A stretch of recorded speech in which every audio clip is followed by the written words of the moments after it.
The headline in the Nuremberg Tribune on October 8, 1945, read, Porsche arrested, auto designer charged with war crimes.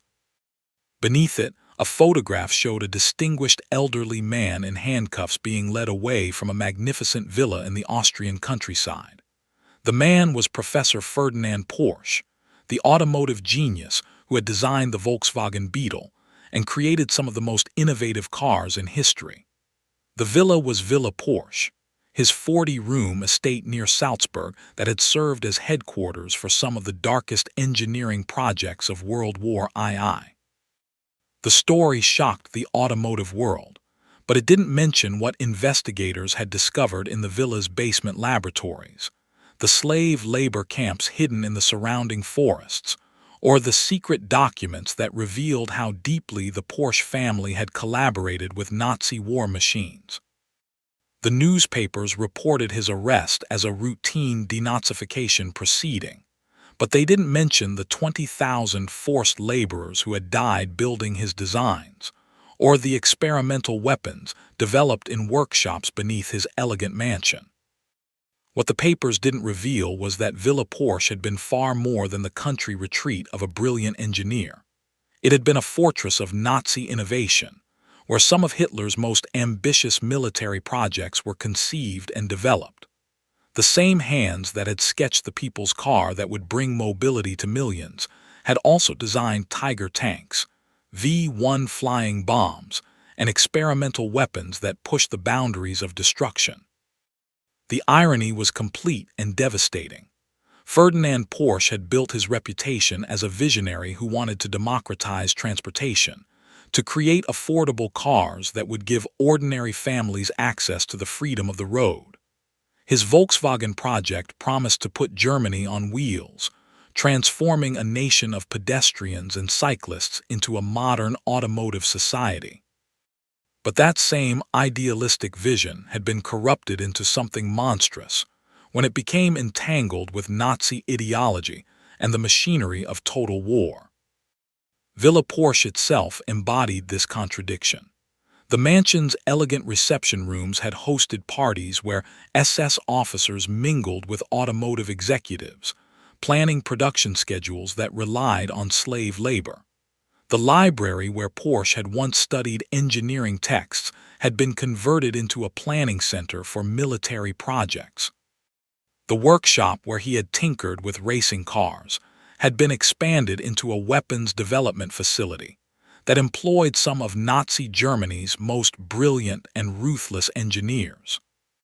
The estate sprawled across 200 acres of pristine Austrian countryside, with formal gardens, private roads, and outbuildings that concealed the true nature of work being conducted there. Visitors who arrived at the main house saw only the lifestyle of a successful automotive executive: luxury cars in the circular driveway, elegant furniture imported from across Europe, art collections that reflected sophisticated cultural tastes. They could not see the underground facilities, the armed guards, or the compounds where forced laborers lived and died in service to Porsche's wartime projects. The transformation of Ferdinand Porsche from automotive visionary to war criminal had been gradual, almost imperceptible at first. He had begun the Nazi era as a somewhat naive engineer who believed that technological progress could transcend political ideology. He had convinced himself that his work for the regime served higher purposes, creating jobs for German workers, advancing engineering science, building transportation infrastructure that would benefit civilian populations after the war ended. But each compromise had led to greater complicity. Each project had demanded more extreme measures. Each success had brought him deeper into the apparatus of Nazi power, until he found himself responsible for weapons that killed Allied soldiers and production systems that worked human beings to death. The man who had started his career designing elegant sports cars for wealthy enthusiasts had become an architect of industrial murder. The arrest at Villa Porsche marked the end of one of automotive history's most successful careers, but it also began a cover-up that would last for decades. The Porsche family would spend the next 50 years carefully reconstructing Ferdinand's reputation, emphasizing his engineering brilliance while minimizing his wartime activities. They would transform him from war criminal back into visionary, from Nazi collaborator back into automotive pioneer. The villa itself would undergo its own transformation, serving as silent witness to one of the most disturbing stories in automotive history. The rooms where slave labor had been planned would become museum exhibits celebrating engineering achievement. The basement laboratories where experimental weapons had been developed would be converted into workshops for luxury sports cars. The estate that had once symbolized the corruption of technological genius would be rebuilt as a monument to automotive innovation. But beneath the careful restoration and public relations campaigns, the dark truth of what had happened at Villa Porsche would continue to haunt the family and the company that bore their name. The mansion's elegant facade could be repaired, but the moral stains of what had occurred within its walls would prove impossible to erase completely. The Porsche legacy would forever be divided between the brilliant engineering achievements that transformed transportation and the horrific wartime projects that cost thousands of lives.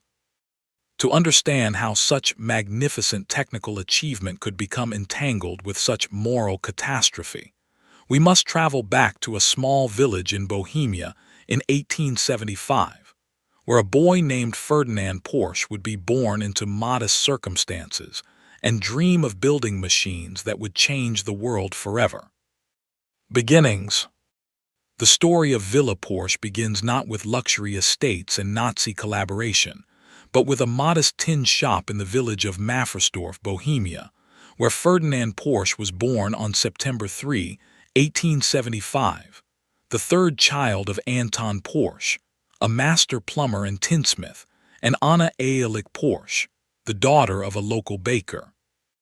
The Porsche family occupied the middle ranks of small-town Austrian society, respectable craftsmen who earned decent livings through skilled manual labor, but who possessed neither wealth nor social pretensions.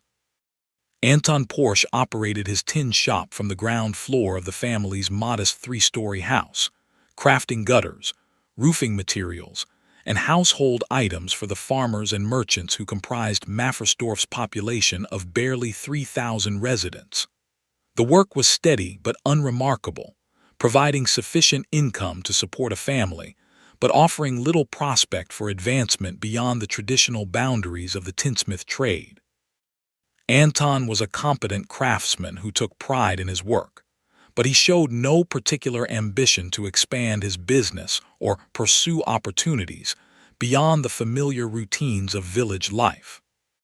Young Ferdinand, however, demonstrated an intellectual curiosity and mechanical aptitude that set him apart from his siblings and most of his contemporaries. While other children played traditional games or helped with household chores, Ferdinand spent hours in his father's workshop, studying the tools and machinery with an intensity that bordered on obsession. He was fascinated not just by how things worked, but by how they could be improved, modified, or adapted for purposes their creators had never imagined. The defining moment of Ferdinand's childhood came when he was 12 years old and encountered his first electrical device, a primitive telegraph apparatus that had been installed in the village's postal office. Most residents viewed the machine with suspicion or indifference, regarding it as yet another incomprehensible innovation from the outside world. But Ferdinand was mesmerized by the idea that electrical energy could be used to transmit information across vast distances, and he began experimenting with simple electrical circuits using materials scavenged from his father's shop. Without any formal training in electrical theory or access to technical literature, Ferdinand taught himself the principles of electrical engineering through trial and error, building increasingly sophisticated devices in a corner of the family workshop that his father grudgingly allowed him to use. His first major project was an electrical lighting system for the family home, constructed using copper wire, glass insulators, and a primitive generator that he built from scrap metal and bicycle parts. The system actually worked, making the Porsche house the first electrically illuminated residence in Mafferstorf, and establishing Ferdinand's reputation as a young man with extraordinary technical abilities. Ferdinand's electrical experiments attracted the attention of Bela Egger, a Hungarian electrical engineer who was supervising the installation of electrical systems in larger towns throughout the region. Egger visited Mafferstorf in 1893 to evaluate the feasibility of bringing electric power to the village, and local officials directed him to the Porsche house to see the lighting system that young Ferdinand had created. Egger was astonished to discover that an 18-year-old tinsmith's son had independently developed electrical techniques that matched the work of trained professionals in Vienna and Budapest. After examining Ferdinand's homemade electrical installations and testing his understanding of basic engineering principles, Egger offered the young man a position with his company in Vienna, providing an opportunity to receive formal training while working on real electrical projects. For Ferdinand, this represented a chance to escape the limitations of village life and enter the exciting world of modern technology that was transforming European society at the end of the 19th century. Anton Porsche was initially reluctant to allow his son to leave Mafferstorf, partly from natural parental concern, but also from practical worries about losing Ferdinand's increasingly valuable assistance in the tin shop. However, Anna Porsche recognized that her son possessed abilities that far exceeded anything he could accomplish in their small village, and she persuaded her husband to allow Ferdinand to accept Egger's offer. The decision would prove to be the turning point that launched one of automotive history's most remarkable careers. Ferdinand arrived in Vienna in the autumn of 1893 with little more than the clothes he wore and a small collection of tools, but he possessed an intuitive understanding of mechanical systems and an insatiable appetite for learning that quickly distinguished him from other young men seeking employment in the rapidly expanding electric industry. He lived in a modest boarding house near the industrial district where Egger's company maintained its workshops, spending his days working on electrical installations and his evenings studying technical literature that he borrowed from public libraries. His first major assignment involved helping to install the electrical systems for Vienna's new tramway network, a massive infrastructure project that required the coordination of power generation, distribution networks, and motor systems on a scale that had never before been attempted in Austria. Ferdinand's role was initially limited to routine tasks like laying cable and mounting insulators, but his supervisors quickly recognized his ability to diagnose problems and develop innovative solutions to technical challenges that stumped more experienced workers. The project that established Ferdinand's reputation as more than just a skilled technician came when the tramway system experienced persistent motor failures that conventional troubleshooting techniques could not resolve. The motors would operate normally for several weeks, then suddenly lose power and require expensive repairs that disrupted service and cost the company substantial amounts of money. Senior engineers had examined the motors repeatedly, without identifying the underlying cause of the failures. Ferdinand approached the problem differently than his more formally trained colleagues. Instead of focusing on the motors themselves, he studied the entire electrical system to understand how different components interacted with each other under varying operating conditions. He discovered that the failures occurred when the motors were subjected to specific combinations of electrical load and mechanical stress that created resonant vibrations in the motor housings. These vibrations gradually loosened internal connections until complete failure occurred. His solution was elegantly simple: modify the motor mounting systems to isolate the motors from track vibrations, while adding internal bracing that prevented the loosening of critical connections. The repairs cost relatively little to implement, but virtually eliminated the motor failures that had been plaguing the tramway system. Ferdinand's success with this project brought him to the attention of Vienna's most prominent electrical engineers and established his reputation as a problem solver who could tackle challenges that defeated conventional approaches. By 1898, at age 23, Ferdinand had progressed from apprentice electrician to project supervisor, managing installations throughout Austria and developing a network of professional contacts that would prove invaluable throughout his career.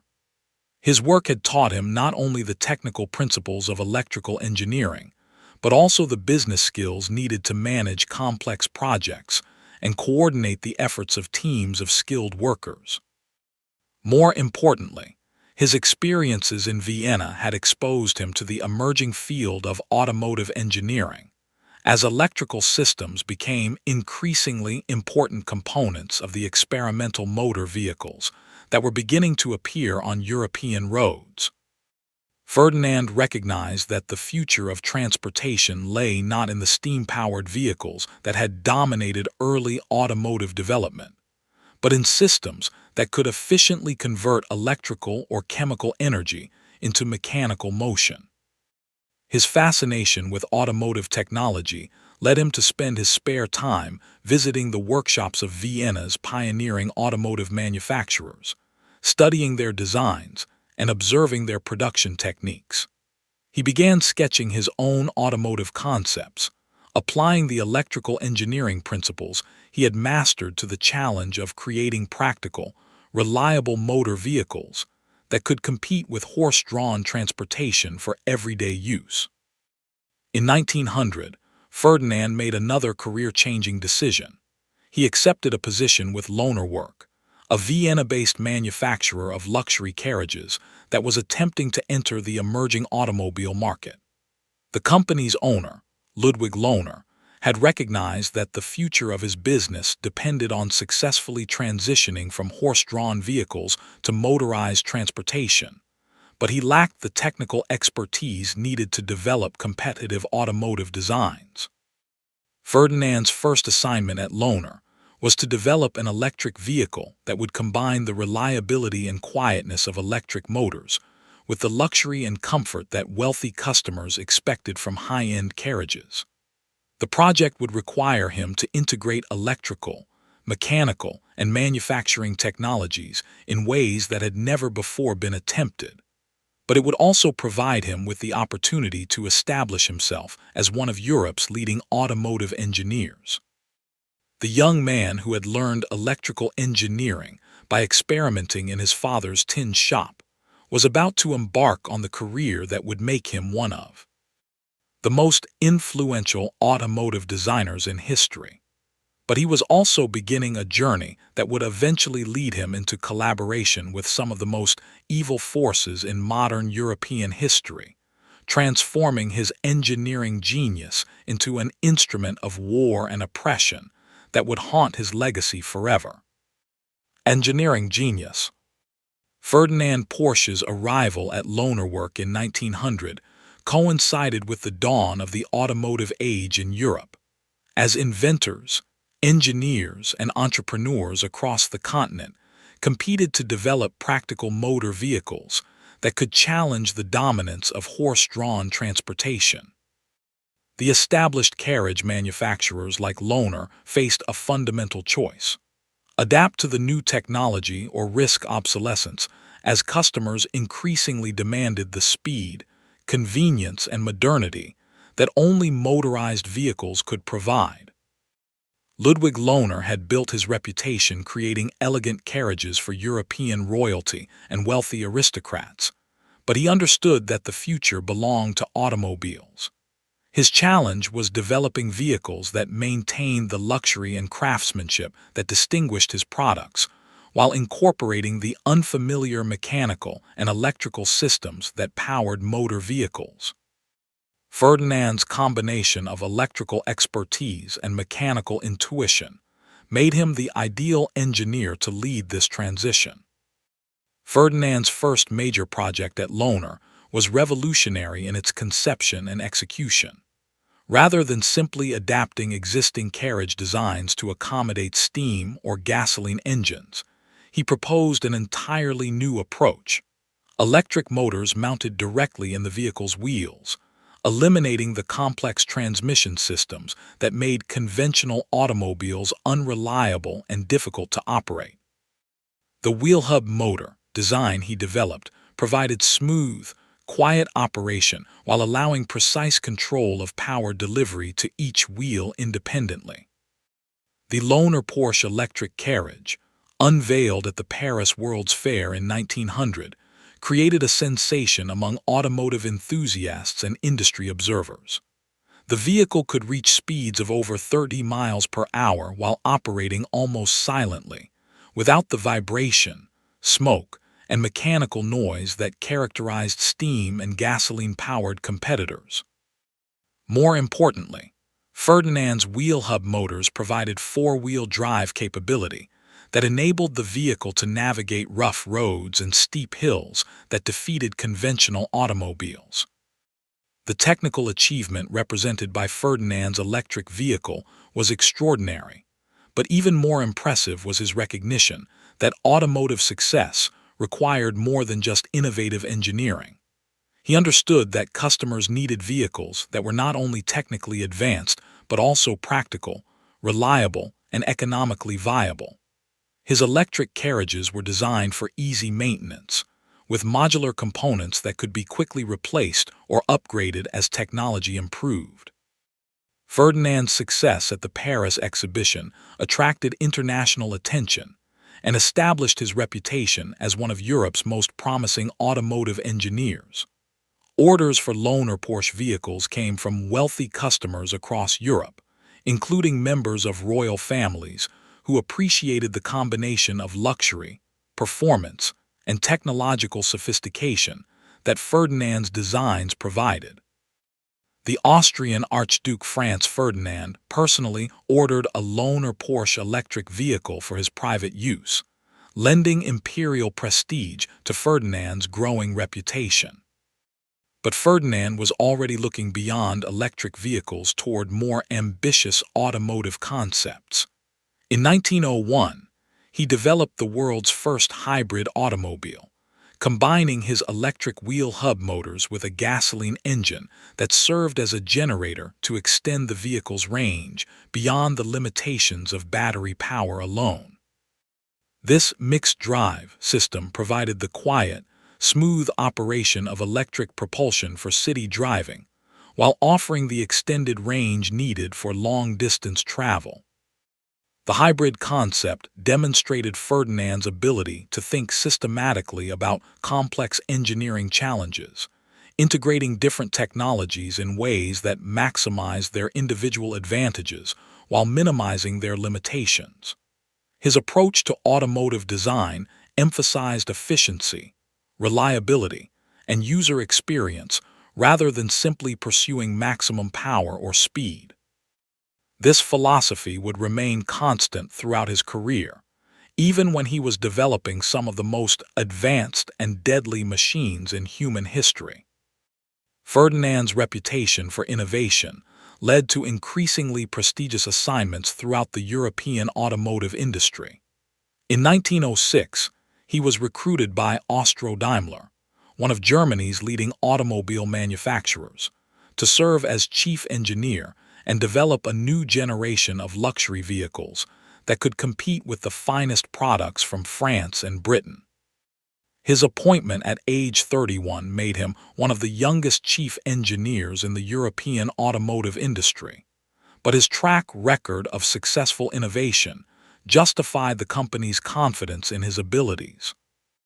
At Austro-Daimler, Ferdinand expanded his focus beyond passenger cars to include racing vehicles, commercial trucks, and even aircraft engines.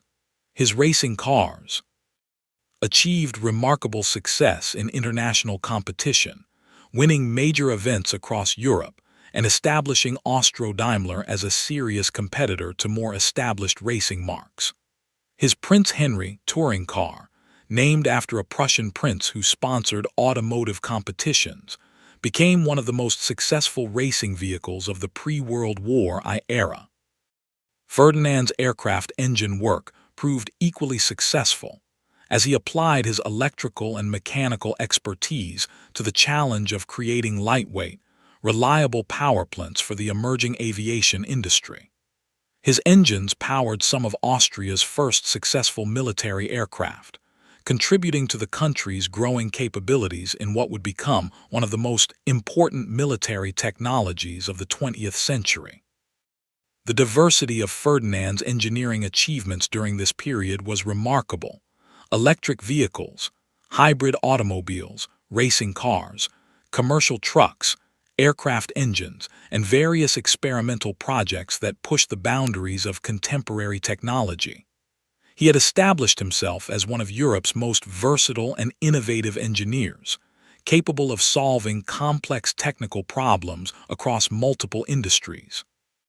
More significantly, Ferdinand had developed a comprehensive understanding of automotive manufacturing that extended far beyond pure engineering to include production systems, quality control, cost management, and market strategy. His experience at Lohner and Austro-Daimler had taught him how to translate innovative designs into commercially viable products that could be manufactured profitably and sold successfully to demanding customers. This combination of technical brilliance and practical business sense would prove crucial during the next phase of Ferdinand's career, when he would be challenged to create automotive solutions for some of the most ambitious social and political projects in modern European history. His engineering genius, which had originally been devoted to creating luxury vehicles for wealthy elites, would soon be redirected toward developing transportation for the masses and, ultimately, weapons for total war. In 1930, Ferdinand made the decision that would define the rest of his career and ultimately lead to his downfall. He established his own independent engineering consultancy in Stuttgart, Germany. The new company, Dr. Ing H.C. F. Porsche GmbH, would provide automotive design services to manufacturers throughout Europe while developing Ferdinand's own concepts for revolutionary new vehicles. The timing of this decision proved to be both fortuitous and catastrophic.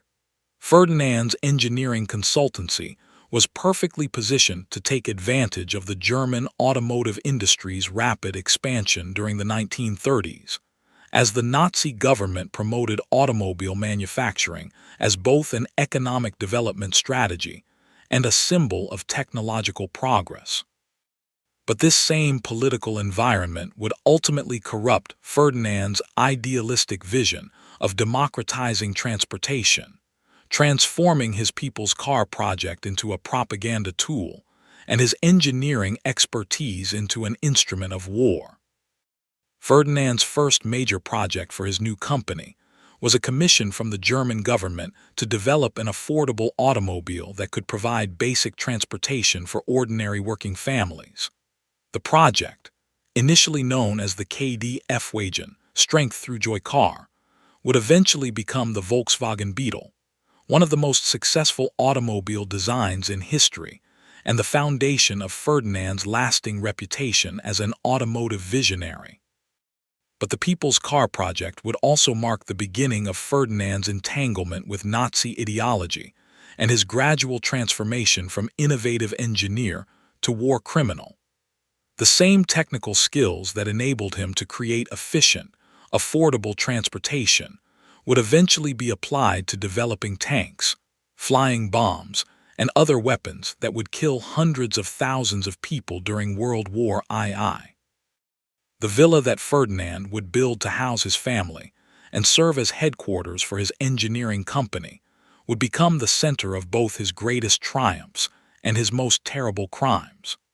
The estate that was meant to symbolize the success of German engineering would ultimately become a monument to the corruption of technical expertise by political evil, demonstrating how even the most brilliant innovations could be perverted when placed in service of genocidal ideology. Ferdinand Porsche had achieved everything he had dreamed of as a young man, experimenting with electricity in his father's tin shop, international recognition, financial success, and the opportunity to create vehicles that would transform transportation for millions of people. But his success had come at a price that he was only beginning to understand, and the choices he would make during the next decade would destroy his reputation and haunt his family for genera. Tian's grand estate. In 1932, at the height of his success as an independent automotive engineer, Ferdinand Porsche made the decision that would symbolize both his professional triumph and his eventual moral catastrophe. He purchased a magnificent 200-acre estate in Zell am See, Austria, and began construction of what would become known as Villa Porsche, a 40-room mansion that would serve simultaneously as family residence, corporate headquarters, and secret weapons development facility. The property Ferdinand selected occupied one of the most beautiful locations in the Austrian Alps, with the main house situated on a hillside overlooking Lake Zell and the surrounding mountain peaks. The site had previously belonged to an Austrian nobleman who had lost his fortune during the economic chaos following World War I, making the estate available at a fraction of its true value to buyers with ready cash and ambitious plans. Ferdinand saw the location as perfect for his needs, isolated enough to provide privacy for sensitive engineering work, yet accessible enough to accommodate the clients and collaborators who would need to visit his expanding consultancy. The architect Ferdinand chose for his mansion was Hermann Giesler, a rising figure in German architectural circles, who would later become one of Hitler's favored designers for monumental Nazi buildings. Giesler's style combined traditional Alpine architectural elements with modernist innovations, creating structures that appeared rooted in regional tradition, while incorporating the latest advances in construction technology and interior design. For Villa Porsche, Giesler designed a building that would serve multiple functions while maintaining the appearance of an elegant private residence. The mansion's exterior presented a deceptively modest facade to casual observers. Built in the traditional Austrian Schaithouse style with local limestone and timber, the house appeared to be simply the country retreat of a successful businessman rather than the headquarters of one of Europe's most ambitious engineering enterprises. The main structure rose 3 stories above a partially concealed basement level, with additional outbuildings that appeared to serve conventional purposes like storage, guest accommodations, and vehicle maintenance. But the building's interior revealed the true scope of Ferdinand's ambitions. The ground floor featured reception rooms designed for entertaining visiting dignitaries, business partners, and government officials who needed to discuss sensitive projects away from public attention. The main drawing room, with its floor-to-ceiling windows overlooking the lake, could accommodate over 50 guests for formal dinners or presentations. Adjacent conference rooms were equipped with the latest communications technology, allowing Ferdinand to maintain contact with projects throughout Europe while conducting business from his mountain retreat. The mansion's second floor housed the Porsche family's private apartments, including separate suites for Ferdinand and his wife Louise, along with accommodations for their son Ferry and daughter Louise. Each suite featured multiple bedrooms, private bathrooms with imported fixtures, and sitting rooms furnished with pieces acquired from the finest European craftsmen. Ferdinand's personal study occupied the corner of the building with the most commanding view, providing him with a space where he could work on preliminary designs while enjoying the alpine scenery that had attracted him to the location. The building's most significant features were hidden from casual view. The basement level, accessible only through concealed entrances, contained engineering workshops and laboratories that rivaled the facilities available at major automotive manufacturers. These spaces housed precision machine tools, testing equipment, and drafting rooms where Ferdinand's engineers could develop detailed drawings and prototypes for new vehicle designs. The workshops were designed to accommodate projects ranging from conventional passenger cars to experimental military equipment that required absolute secrecy. Underground tunnels connected the main house to additional facilities concealed throughout the estate. These tunnels, excavated during the mansion's initial construction, would later be expanded to accommodate weapons development projects that could not be conducted in conventional factory settings. The tunnel system included storage areas for sensitive materials, communication centers for coordinating with other Nazi research facilities, and secure meeting rooms where military officials could discuss projects without risk of surveillance. The estate's grounds were carefully designed to support both the family's recreational needs and the technical requirements of Ferdinand's engineering work. Formal gardens surrounded the main house, providing an elegant setting for outdoor entertaining while concealing underground installations. Fr. Aerial observation. A private road system connected various outbuildings while allowing discreet access for vehicles carrying equipment or personnel who needed to visit the facility without attracting public attention. Ferdinand spared no expense in equipping his mansion with the finest technology available in the 1930s.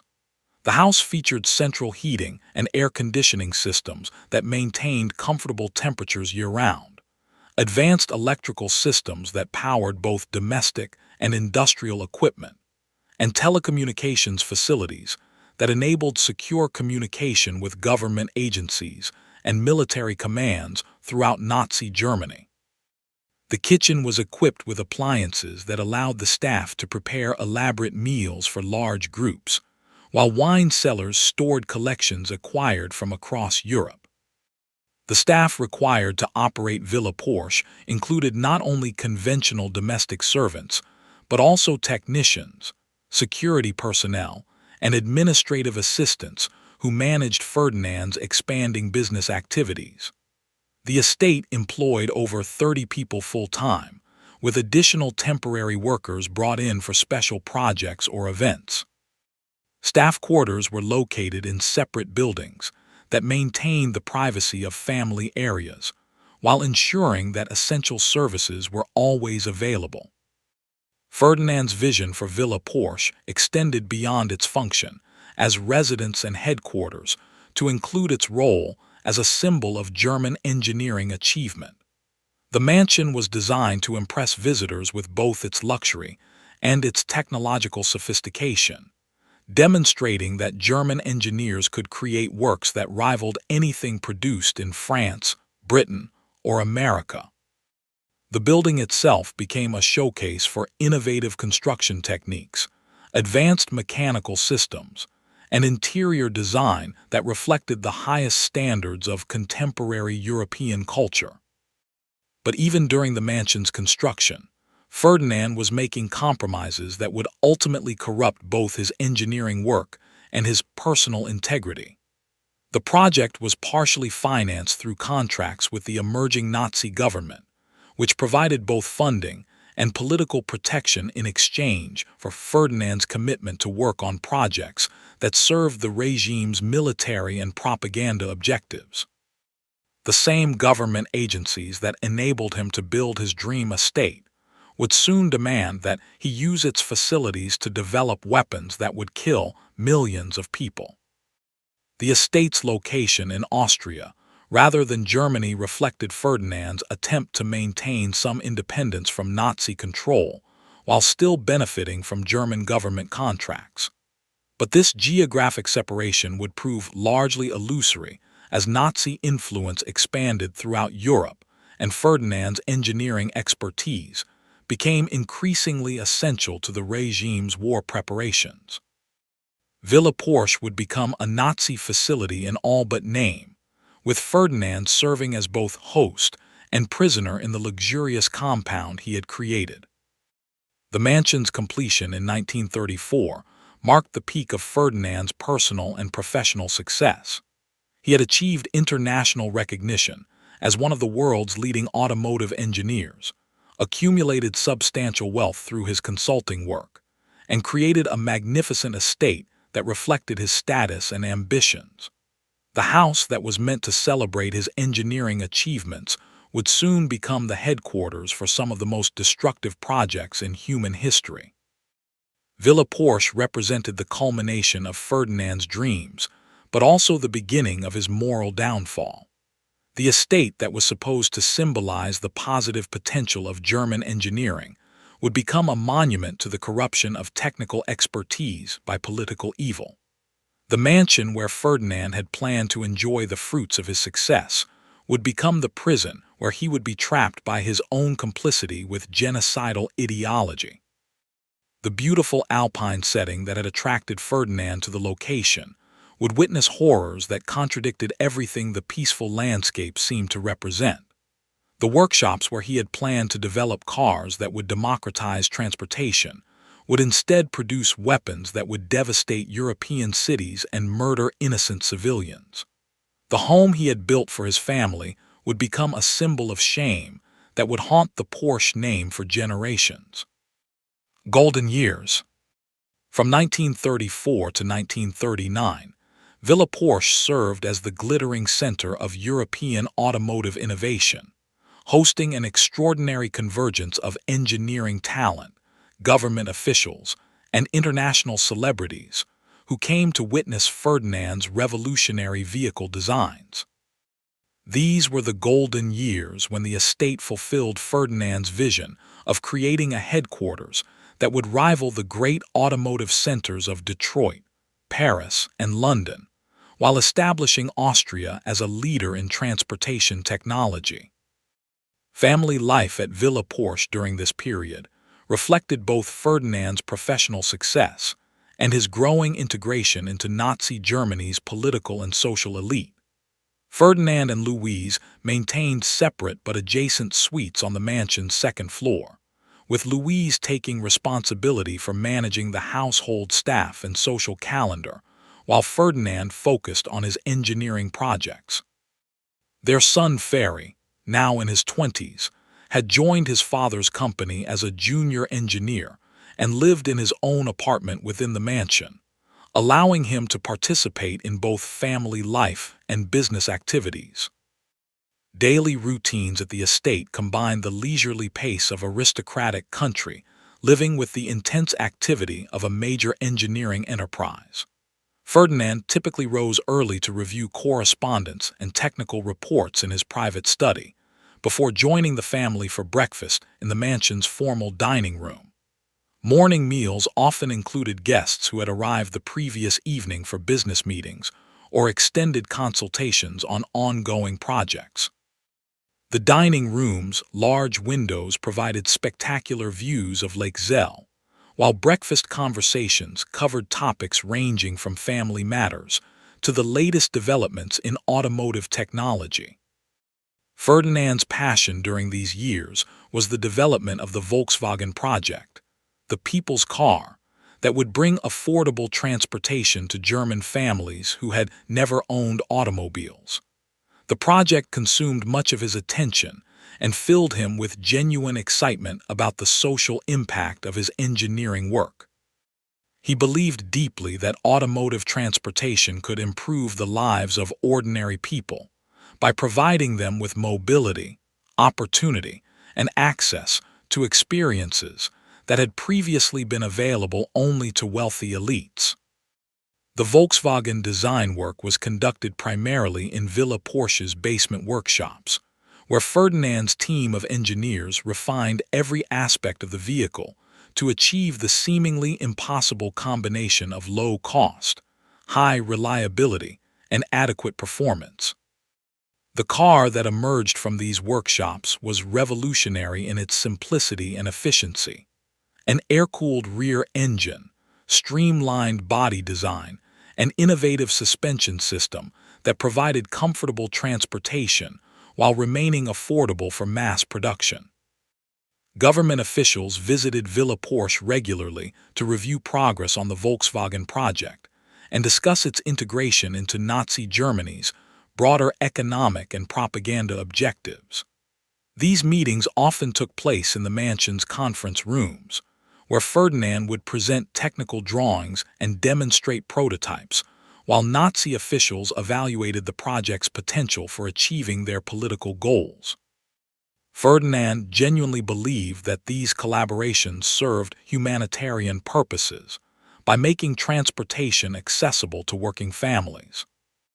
The estate's social calendar during the golden years included elaborate dinner parties, weekend house parties, and automotive demonstrations that attracted Europe's most prominent figures in engineering, politics, and society. The mansion's formal dining room could accommodate 30 guests for multi-course meals prepared by French chefs and served with wines selected from Ferdinand's extensive cellars. These events provided opportunities for Ferdinand to showcase both his hospitality and his engineering achievements, while building relationships that would prove essential to his company's continued success. Racing enthusiasts from across Europe visited Villa Porsche to examine Ferdinand's latest competition vehicles and discuss modifications that could improve their performance.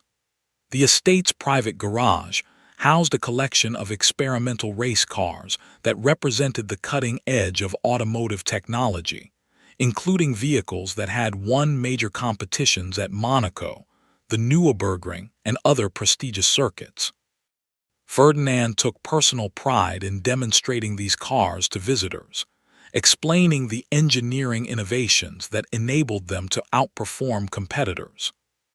Ferdinand's reputation during this period extended beyond automotive engineering to include his work on other transportation projects that demonstrated the breadth of his technical interests. His designs for advanced railway systems, experimental aircraft, and marine vessels attracted attention from transportation ministries throughout Europe. The villa served as headquarters for consultations that covered virtually every aspect of mechanical transportation, establishing Ferdinand as one of the continent's most versatile engineers. The estate's workshops expanded significantly during the late 1930s as Ferdinand's company took on increasingly complex and sensitive projects for the German government. New facilities were constructed to accommodate specialized equipment and additional staff needed for military-related engineering work. These expansions were carefully designed to maintain the estate's appearance as a private residence, while providing the industrial capabilities needed for weapons development and other classified projects. Louise Porsche played an increasingly important role in managing the social aspects of Ferdinand's success, organizing events that enhanced his reputation, while carefully navigating the political sensitivities that surrounded their growing relationship with Nazi officials. She had developed considerable skill in entertaining demanding guests, while maintaining the elegant atmosphere that made Villa Porsche a preferred destination for Europe's automotive elite. Her ability to manage complex social situations became essential, as Ferdinand's work attracted more government attention and political oversight. Ferry Porsche emerged during this period as a capable engineer in his own right, contributing to his father's projects while developing his own expertise in automotive design and manufacturing.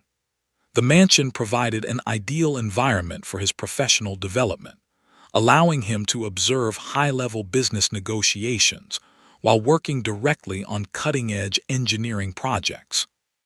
Ferry's growing involvement in the company created opportunities for father-son collaboration that strengthened both their personal relationship and their business partnership. The household staff at Villa Porsche expanded to include specialized personnel who could support both the family's domestic needs and the company's business activities. The estate employed trained mechanics who maintained Ferdinand's collection of experimental vehicles, communications specialists who operated the sophisticated radio and telephone systems needed for international business, and security personnel who protected the confidential information that was increasingly central to Ferdinand's work. But even during these golden years, troubling signs were beginning to appear that would ultimately destroy everything Ferdinand had built. His Volkswagen project, while technically successful, was becoming entangled with Nazi propaganda efforts that emphasized German technological superiority and racial ideology rather than the humanitarian goals that had originally motivated Ferdinand's work. Government contracts that had initially seemed like mutually beneficial business arrangements were evolving into obligation that would soon compromise Ferdinand's independence and integrity. The visitors who came to Villa Porsche now included increasing numbers of military officials who were less interested in civilian transportation than in adapting Ferdinand's engineering expertise to weapons development. Conference room discussions that had once focused on improving automobile performance now included conversations about tank designs, aircraft engines, and other military applications that pushed Ferdinand toward direct participation in preparations for war. Ferdinand's attempt to maintain his focus on civilian engineering while accepting lucrative military contracts represented a moral compromise that would soon become impossible to sustain. His belief that he could serve humanitarian purposes while collaborating with an increasingly aggressive regime reflected a dangerous naivety about the true nature of Nazi ideology and its ultimate objectives. The golden years at Villa Porsche were coming to an end, and the estate that had symbolized engineering achievement would soon become the headquarters for some of the most destructive projects in human history. By 1939, as Europe moved toward war, Ferdinand Porsche found himself trapped between his engineering ambitions and his growing complicity with a regime that would transform his technical expertise into an instrument of murder and oppression. The villa that had been his greatest achievement would soon become the scene of his moral destruction, demonstrating how even the most brilliant innovations could be corrupted by political evil. Fatal Alliance. The year 1939 should have marked the culmination of Ferdinand Porsche's engineering career, as the Volkswagen project neared production and his reputation as an automotive visionary reached its peak. His people's car had undergone extensive testing and refinement, with prototypes demonstrating that affordable, reliable transportation could indeed be provided to ordinary German families. The project represented everything Ferdinand had dreamed of accomplishing: democratizing mobility, improving working-class living standards, and establishing German engineering as the world's finest. But beneath the surface of this apparent triumph, darker forces were transforming Ferdinand's humanitarian vision into something monstrous. The Nazi government's support for the Volkswagen project had never been motivated primarily by concern for working families' transportation needs. Instead, the regime saw Ferdinand's engineering expertise as essential to their plans for military expansion and eventual conquest of Europe. The people's car was merely a preliminary exercise designed to prepare Ferdinand and his team for the weapons development work that would soon consume their full attention. The first clear indication that Ferdinand's independence was disappearing came in March 1939, when Heinrich Himmler, the SS leader responsible for Nazi Germany's most brutal policies, visited Villa Porsche for what was officially described as a routine inspection of the Volkswagen project. Himmler arrived with a large entourage of SS officers and technical experts, occupying the mansion's guest quarters and converting the conference rooms into planning centers for discussions that went far beyond civilian automobile production. During his 3-day stay at the estate, Himmler made clear that Ferdinand's continued access to government contracts and protection from political interference would depend on his willingness to apply his engineering skills to military projects that served the regime's aggressive objectives. The conversation took place in Ferdinand's private study, with Himmler outlining a series of weapons development projects that would require the automotive designer to abandon any pretense of working primarily on civilian applications. The projects Himmler described represented some of Nazi Germany's most ambitious and ruthless military innovations. Ferdinand's expertise in lightweight vehicle design would be applied to creating tanks that could penetrate enemy defenses while maintaining the speed and reliability needed for rapid advances across European battlefields. His experience with advanced propulsion systems would be redirected toward developing flying bombs and rocket weapons that could terrorize civilian populations in London, Paris, and other Allied cities. Most disturbing was Himmler's casual explanation that these projects would rely heavily on slave labor provided by concentration camp prisoners, foreign workers, and other victims of Nazi persecution. Ferdinand's engineering genius would be supported by production systems that worked human beings to death in service of German military objectives. Himmler made clear that objections to these labor arrangements would be interpreted as evidence of insufficient loyalty to the Nazi cause, with consequences that could include imprisonment or worse for Ferdinand and his family. Ferdinand's response to Himmler's ultimatum revealed the moral weakness that would ultimately destroy his reputation and legacy. Rather than refusing to participate in projects that violated every humanitarian principle he had previously claimed to embrace, Ferdinand rationalized his cooperation by convincing himself that his engineering work could somehow transcend the evil purposes for which it would be used. He told himself that advancing technical knowledge served higher purposes regardless of immediate political applications, and that his family's safety justified any compromises that might be required. The decision Ferdinand made during that March 1939 meeting in his study was the moment when automotive visionary became war criminal, when humanitarian engineer became architect of mass murder. His acceptance of Himmler's demands represented a moral catastrophe from which he would never recover, transforming Villa Porsche from a center of innovative engineering into headquarters for some of Nazi Germany's most destructive weapons programs.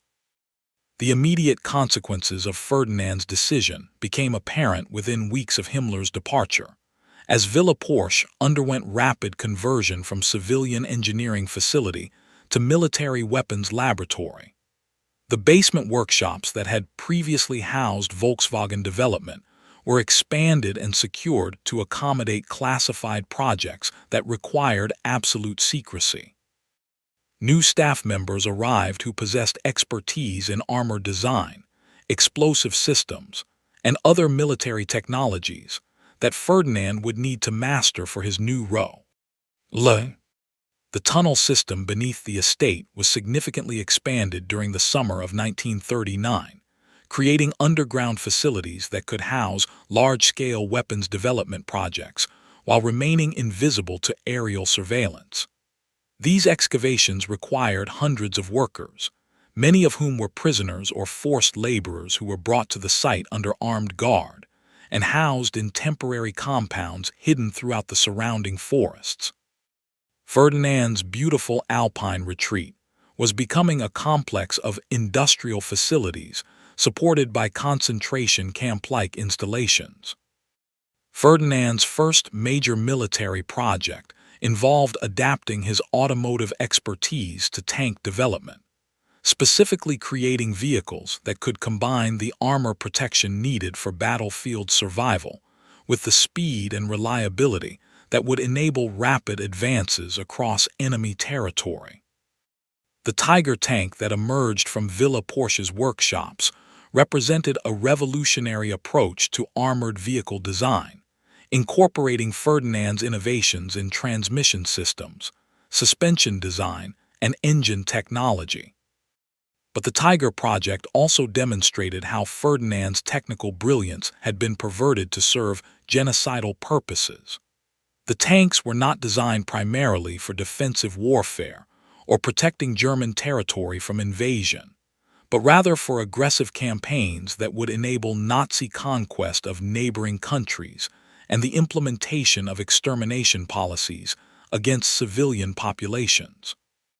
Ferdinand's engineering genius was being used to create instruments of conquest and murder rather than tools for improving human welfare. The psychological transformation that Ferdinand underwent during this period was as dramatic as the physical changes to his estate. The man who had once taken pride in creating transportation that would benefit ordinary families now devoted his energies to developing weapons that would kill soldiers and terrorize civilians. His conversations with family members and staff became increasingly dominated by technical discussions of armor penetration, explosive yields, and other topics that reflected his growing immersion in the machinery of war. Louise Porsche struggled to understand and accept the changes in her husband's work and personality. The social events at Villa Porsche now included increasing numbers of SS officers, military officials, and other Nazi functionaries whose presence created an atmosphere of tension and fear, rather than the collegial excitement that had characterized earlier gatherings of automotive enthusiasts. The mansion that had once been a celebration of engineering achievement was becoming a fortress where family members felt like prisoners in their own home. Ferry Porsche found himself trapped between loyalty to his father and revulsion at the projects that were consuming the family business. As a young engineer, he had been excited about the opportunity to work on cutting-edge automotive technology, but the military applications that now dominated their work conflicted with his own moral instincts and engineering ethics. His position as Ferdinand's son and business partner made it impossible for him to distance himself from projects that he found increasingly disturbing. The staff changes at Villa Porsche reflected the estate's transformation from civilian to military facility. The household servants who had once focused on maintaining comfortable accommodations for visiting automotive executives were replaced by security personnel who monitored all communications and restricted access to sensitive areas. The workshops that had been open to touring dignitaries were now classified facilities where even family members required special authorization to enter. Most troubling was Ferdinand's growing involvement in labor policies that violated every standard of human decency and engineering ethics. His weapons projects relied increasingly on forced labor provided by concentration camp prisoners who were worked to death under conditions that would have been rejected as inhumane for treating animals. Ferdinand's knowledge of these conditions and his continued participation in projects that depended on slave labor made him complicit in some of Nazi Germany's worst crimes against humanity. By the time Germany invaded Poland in September 1939, officially beginning World War II, Ferdinand Porsche had become fully integrated into the Nazi war machine. His estate had been converted into a military installation. His engineering expertise was devoted entirely to weapons development, and his company's success depended on collaboration with some of the most evil policies in human history. The man who had once dreamed of democratizing transportation had become an architect of conquest and murder. The fatal alliance that Ferdinand had formed with Nazi ideology represented more than just a business decision or even a moral compromise. It was a complete betrayal of everything he had previously claimed to believe about the positive potential of engineering and technology. His decision to serve Hitler's regime transformed him from innovative engineer into war criminal, from humanitarian visionary into accomplice to genocide. Villa Porsche, the magnificent estate that was meant to symbolize Ferdinand's engineering achievements, had become the headquarters for projects that would kill hundreds of thousands of people and contribute to the destruction of European civilization. The mansion that Ferdinand had built to celebrate the positive potential of German engineering would instead become a monument to the corruption of technical expertise by political evil. War machine. The transformation of Villa Porsche into a Nazi weapons facility accelerated dramatically after Germany's invasion of Poland in September 1939, as Ferdinand's engineering expertise became essential to the regime's plans for conquering Europe and implementing genocidal policies against civilian populations. The estate that had once symbolized automotive innovation was now the headquarters for military projects that would contribute to some of the most destructive campaigns in human history. Ferdinand's principal wartime assignment involved developing advanced tank designs that could spearhead Nazi Germany's blitzkrieg strategy, enabling rapid advances across enemy territory while providing the armor protection needed to survive increasingly sophisticated defensive systems. His Tiger and Panther tank designs incorporated revolutionary innovations in transmission technology, suspension systems, and armor configuration that made German armored vehicles superior to anything fielded by Allied forces during the early years of the war. The engineering challenges involved in these projects consumed Ferdinand's full attention and intellectual energy, providing him with an excuse to avoid confronting the moral implications of his work. He convinced himself that his role was purely technical, that he was solving interesting engineering problems rather than creating instruments of conquest and murder. This self-deception allowed him to maintain his sense of professional identity while participating in projects that violated every humanitarian principle he had previously claimed to embrace. Villa Porsche's basement workshops were expanded significantly to accommodate the scale and complexity of weapons development work, with new facilities housing precision machine tools, testing equipment, and assembly areas for prototype vehicles. The estate's underground tunnel system was further extended to connect these workshops with secure storage areas and communications centers that coordinated with military commands throughout Nazi-occupied Europe. The mansion's elegant exterior concealed an industrial complex that rivaled major military contractors. The labor force required for these expanded operations included hundreds of skilled technicians, engineers, and manufacturing workers, but it also relied heavily on forced labor provided by concentration camp prisoners and foreign workers who were brought to the site under armed guard. Ferdinand's direct involvement in managing these labor arrangements made him personally responsible for the suffering and death of thousands of people who were worked to death in service of his engineering projects. The working conditions in Ferdinand's weapons facilities were deliberately designed to extract maximum productivity from workers who were considered expendable by Nazi ideology. Prisoners were provided with minimal food, inadequate shelter, and no medical care, while being forced to work 12-hour shifts in dangerous industrial environments. Those who became too weak or sick to maintain productivity were regularly replaced by new prisoners transported from concentration camps throughout occupied Europe. Ferdinand's knowledge of these conditions and his continued participation in projects that depended on slave labor revealed the complete corruption of his engineering ethics and personal morality. The man who had once taken pride in creating transportation that would improve working families' lives was now operating production systems that murdered workers through deliberate neglect and brutality. His transformation from humanitarian engineer to accomplice in genocide was complete.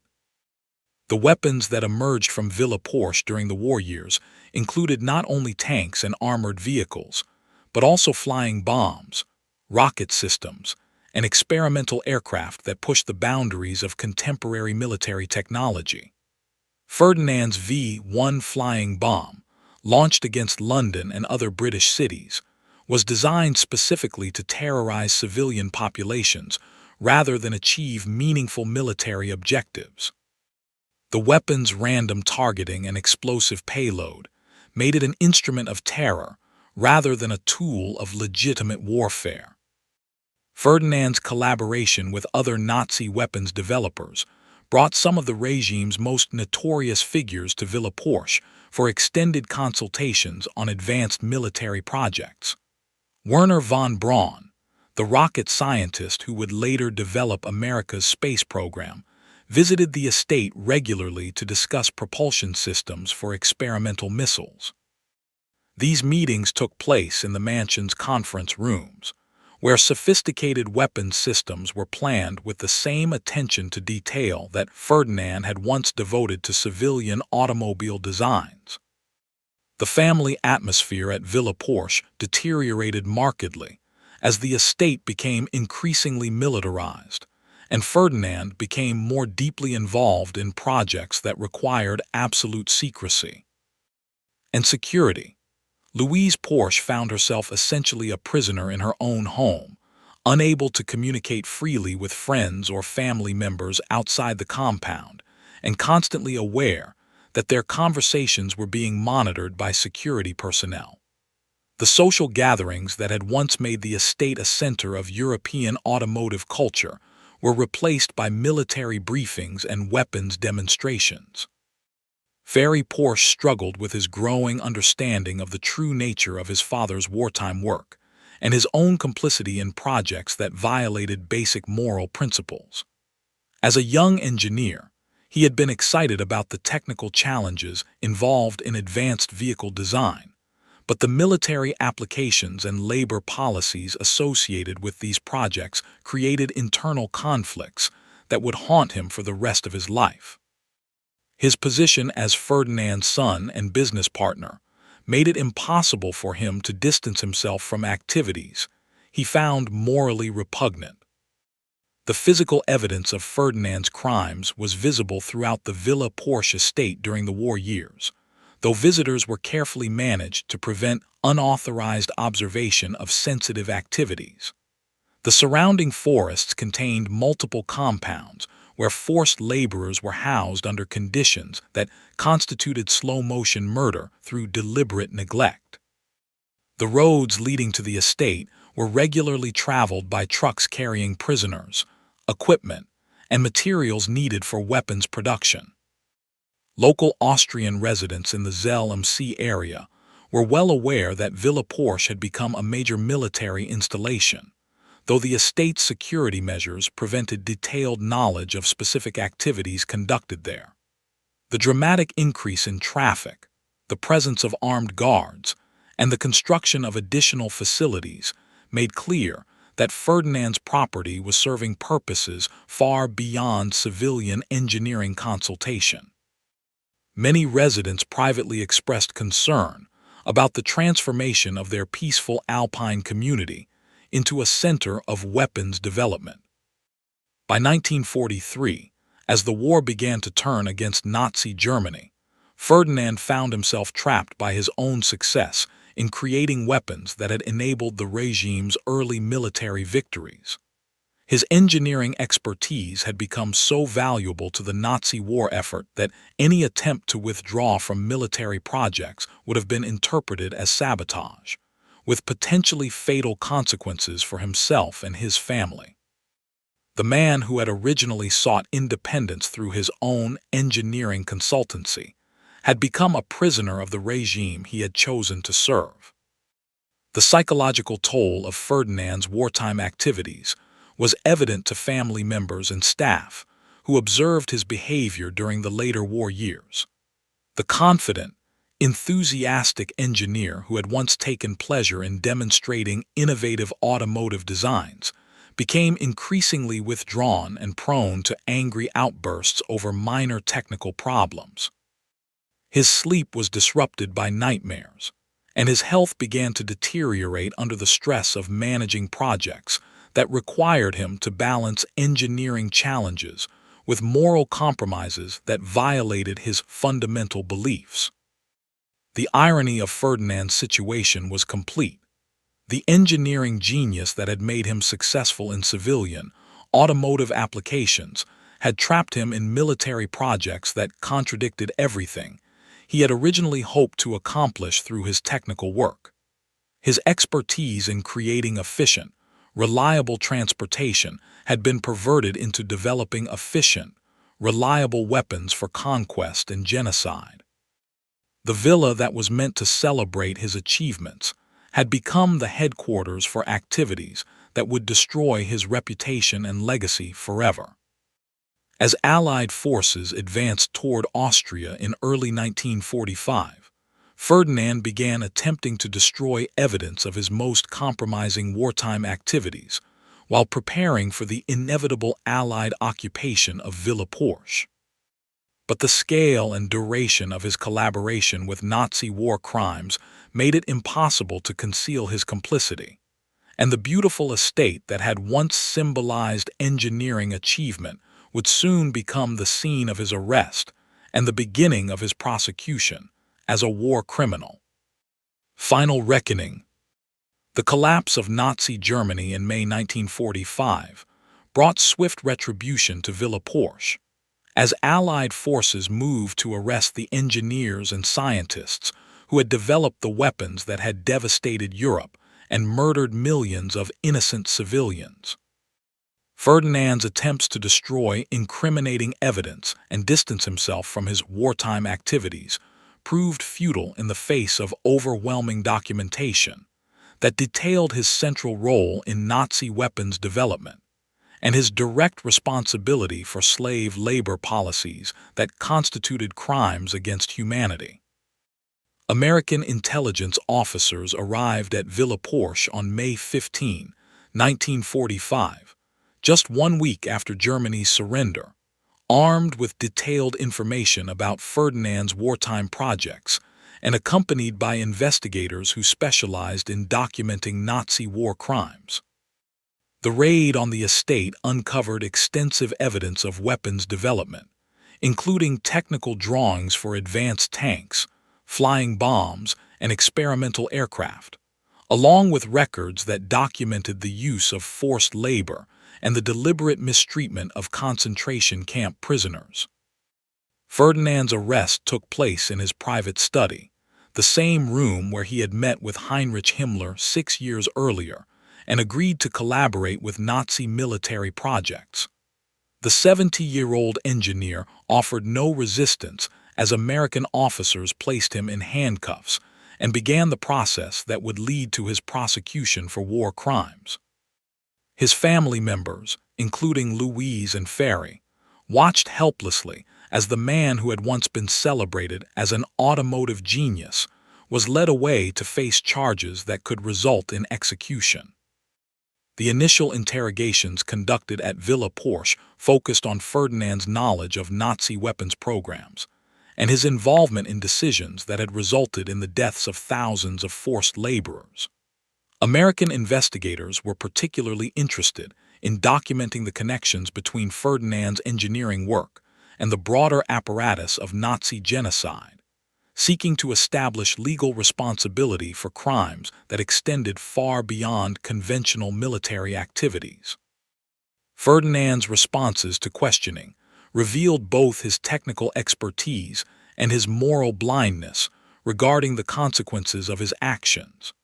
He readily provided detailed information about weapons designs and production methods, apparently believing that his cooperation would demonstrate his value as a technical resource while deflecting attention from the human costs of his projects.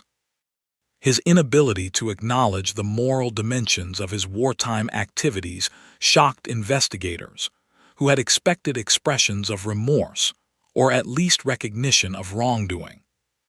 The evidence gathered at Villa Porsche during the initial investigation included documentation that directly contradicted Ferdinand's claims about his limited involvement in Nazi policies. Records found in the estate's underground facilities showed that he had personally approved labor arrangements that resulted in the deaths of over 20,000 prisoners, and that he had participated in planning sessions where the deliberate mistreatment of workers was discussed as a method for increasing productivity while reducing costs. Ferdinand was transferred from Villa Porsche to a detention facility near Nuremberg, where he would await trial alongside other Nazi war criminals who had used their technical expertise to serve genocidal objectives. The 70-year-old engineer found himself sharing prison cells with SS officers, concentration camp commanders, and other perpetrators of crimes that he had helped enable through his weapons development work. The psychological impact of imprisonment was devastating for Ferdinand, who had spent his entire career believing that engineering expertise transcended political considerations and that technical innovation served inherently positive purposes. His confrontation with the reality of his complicity in mass murder forced him to acknowledge that his life's work had been corrupted beyond any possibility of redemption, and that his reputation as a visionary engineer would be forever linked to his role as Nazi collaborator. Louise Porsche's efforts to visit her husband in prison were repeatedly denied by Allied authorities, who considered the entire Porsche family to be security risks due to their extensive knowledge of classified military information. Villa Porsche was sealed and placed under Allied control, with its contents subject to detailed examination by technical experts who sought to understand the full scope of Nazi weapons development programs. Ferry Porsche faced his own interrogation regarding his role in his father's wartime projects, though his younger age and more limited involvement in policy decisions ultimately resulted in his release without formal charges. However, his association with Nazi weapons development would haunt his future business activities and require years of careful recons. Destruction of the family's reputation in post-war automotive markets. The most damaging evidence against Ferdinand emerged from testimony provided by surviving prisoners who had been forced to work in his weapons facilities. These witnesses described conditions that constituted deliberate murder through systematic neglect and brutality, with Ferdinand personally observed making decisions that prioritized production schedules over basic human survival needs. Their accounts made clear that Ferdinand's crimes extended far beyond conventional collaboration with military authorities. Ferdinand's declining health during his imprisonment reflected both his advanced age and the psychological stress of confronting the moral consequences of his actions. Prison physicians reported that he was suffering from heart problems, severe depression, and other conditions that raised questions about his ability to stand trial for war crimes. His physical deterioration paralleled the collapse of his carefully constructed self-image as a humanitarian engineer. The legal proceedings against Ferdinand were complicated by his undeniable technical achievements and the potential value of his expertise for Allied reconstruction efforts. Some American officials argued that his engineering knowledge was too valuable to lose through execution or lengthy imprisonment, while others insisted that his crimes demanded punishment regardless of his potential contributions to post-war technology development. Ferdinand Porsche died in prison on January 30, 1951, at age 75, before his war crimes trial could be completed. His death certificate listed heart failure as the immediate cause, but family members and legal representatives attributed his decline to the stress of confronting evidence that his life's work had been perverted into an instrument of mass murder. The man who had dreamed of democratizing transportation died as a disgraced war criminal, whose technical brilliance had been corrupted beyond redemption. Villa Porsche remained under Allied control following Ferdinand's death, serving as a research facility where American and British experts studied captured Nazi technology while preparing reports on German weapons development programs. The estate that had once symbolized engineering achievement had become a monument to the corruption of technical expertise by political evil, demonstrating how even the most brilliant innovations could be perverted when placed in service of genocidal ideology. The final reckoning for Ferdinand Porsche's wartime activities extended beyond his personal death to encompass the destruction of everything he had built during his career. His reputation as an automotive pioneer was permanently tainted by his collaboration with Nazi crimes, while Villa Porsche itself became a symbol of moral failure rather than engineering success. Haunted legacy. Today, Villa Porsche stands as a carefully restored luxury resort in the Austrian Alps. Its dark history as a Nazi weapons facility concealed beneath layers of renovation and strategic forgetting that have transformed one of the 20th century's most notorious engineering headquarters into an exclusive destination for wealthy tourists who remain largely unaware of the horrors that once occurred within its elegant walls. The transformation of Ferdinand Porsche's estate began in the 1960s, as the Austrian government sought to promote tourism while minimizing uncomfortable reminders of the country's wartime collaboration with Nazi Germany. The villa was purchased by a hotel development company that systematically removed or concealed most traces of its military history, converting weapons laboratories into conference rooms, eliminating underground facilities, and creating an atmosphere of alpine luxury that bore no resemblance to its wartime function. The restoration process required extensive modification of the mansion's interior spaces, as the basement workshops and tunnel systems that had housed weapons development projects were either sealed or converted to conventional hotel facilities. The conference rooms where SS officers had planned tank production were redecorated as elegant meeting spaces for business retreats, while the secure communications centers that had coordinated with Nazi military commands became standard hotel amenities.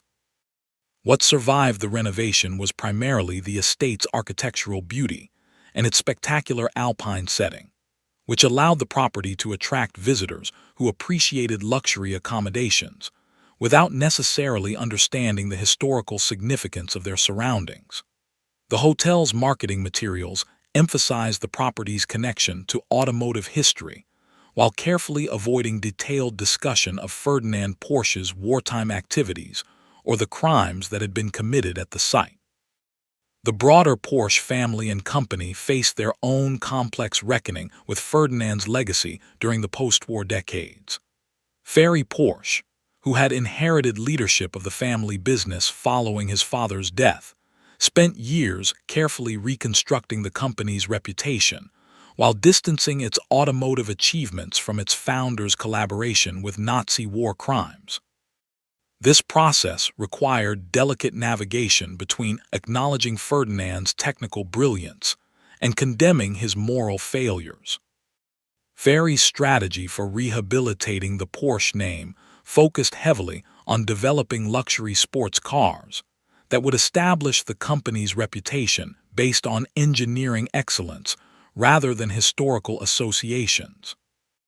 The Porsche 911, introduced in the 1960s, became one of the world's most successful sports cars and helped create a new identity for the company that emphasized innovation, performance, and quality, rather than the troubling legacy of its founder's wartime activities. The success of this rehabilitation effort was remarkable in its completeness. By the 1980s, most automotive enthusiasts and even industry historians had largely forgotten or minimized Ferdinand Porsche's role as a Nazi war criminal, focusing instead on his contributions to automotive design and his development of iconic vehicles like the Volkswagen Beetle. The Porsche brand had become synonymous with luxury, performance, and engineering excellence rather than collaboration with genocide. But the carefully constructed narrative that separated Ferdinand's automotive achievements from his wartime crimes began to unravel during the 1990s, as historians gained access to previously classified documents that detailed the extent of his collaboration with Nazi policies and his direct responsibility for the deaths of thousands of forced laborers. These revelations forced both the Porsche family and the broader automotive industry to confront uncomfortable truths about one of their most celebrated figures. The most damaging discoveries emerged from archives in Eastern Europe and the former Soviet Union, which contained detailed records of Ferdinand's involvement in slave labor policies and his participation in planning sessions, where the deliberate mistreatment of workers was discussed as a cost-saving measure.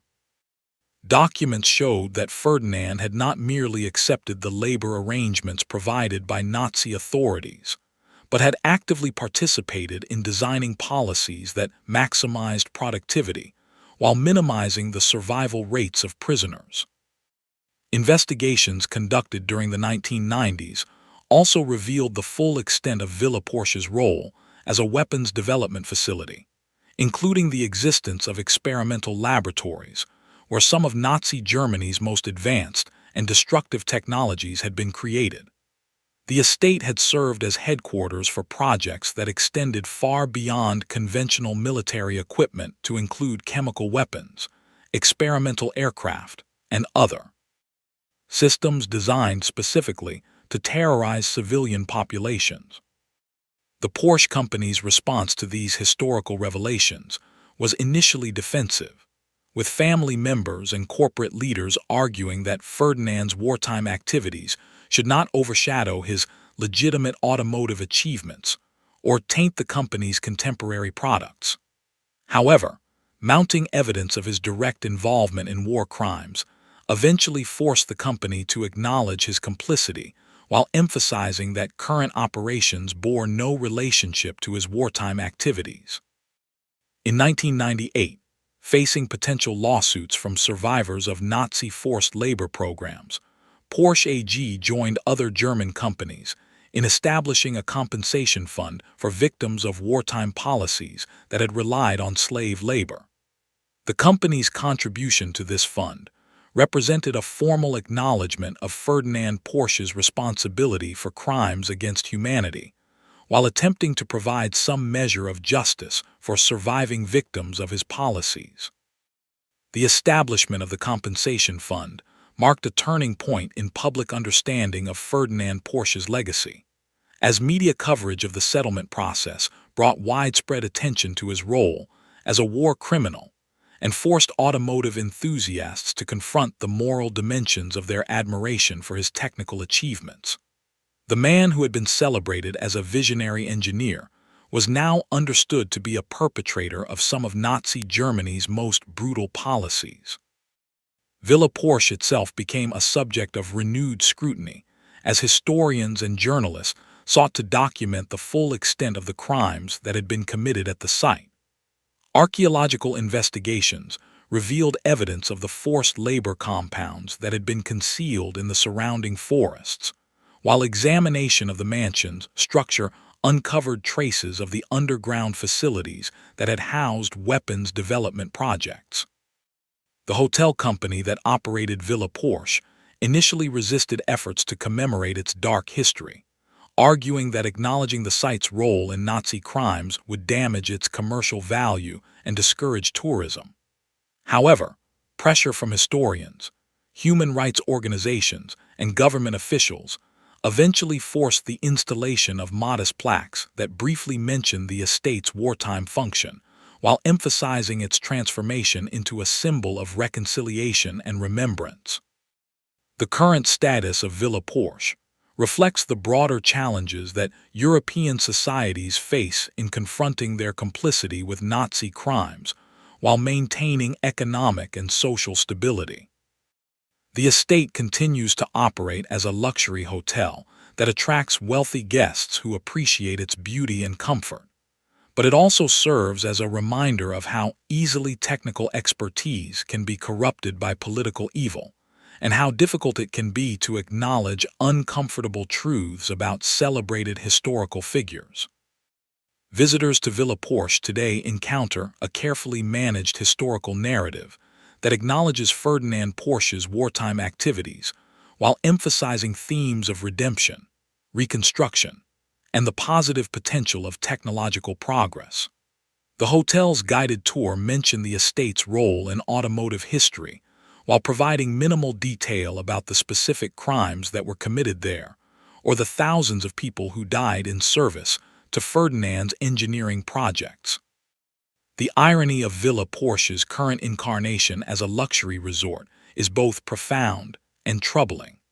The site where slave laborers were worked to death in service to Nazi weapons development now provides comfortable accommodations for wealthy tourists who can afford to spend thousands of euros per night for the privilege of sleeping in rooms where war crimes were once planned. The transformation represents either a triumph of historical healing or a catastrophic failure of moral memory, depending on one's perspective on the appropriate way to commemorate sites of mass atrocity. Perhaps the most haunting aspect of Ferdinand Porsche's story is how completely his reputation was rehabilitated during the decades following his death, demonstrating the power of careful public relations and selective historical memory to obscure even the most serious moral failures. The man who had been arrested as a war criminal became remembered as an automotive visionary, while the estate where thousands died became a symbol of Alpine luxury rather than Nazi brutality. That is the dark story of the Volkswagen family mansion, Ferdinand Porsche's estate.